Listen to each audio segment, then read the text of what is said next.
মাধ্যমিক থেকে শুরু করে যে কোনো কম্পিটিটিভ লেভেলের এক্সামে অনুপাতের একটি অঙ্ক দেওয়া থাকে। আজ তোমাদের অনুপাতের অঙ্কের এমন একটি সুপার ফাস্ট ট্রিক্স শেখাবো যে ট্রিক্সের মাধ্যমে তোমরা অঙ্কটিকে মাত্র কয়েক সেকেন্ডের মধ্যে অঙ্কটির সমাধান করতে পারবে। দেখো এখানে অঙ্কটি কী দেওয়া আছে, যদি H/B = 2:3, B/C = 5:8 এবং C/D = 6:7 হয় তবে H/D এর মান তোমাকে নির্ণয় করতে হবে। তোমরা কিভাবে করবে? প্রথমে দেখো তোমাকে কি নির্ণয় করতে বলেছে না A/D নির্ণয় করতে বলেছে।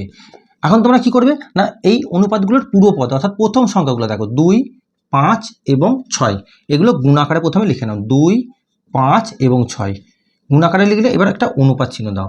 এবারের উত্তর পদ অর্থাৎ দ্বিতীয় সংখ্যাগুলোকে তোমরা গুণাকারে লিখে নাও, অর্থাৎ 3 গুণ 8 গুণ 7। এবার এটা কাটাকাটি করে লঘিষ্ঠ আকারে পরিণত করো। দেখো 3 2 6, 2 4 8, 2 2 4, তাহলে এখানে হলো 5, এখানে কত 7 2 14।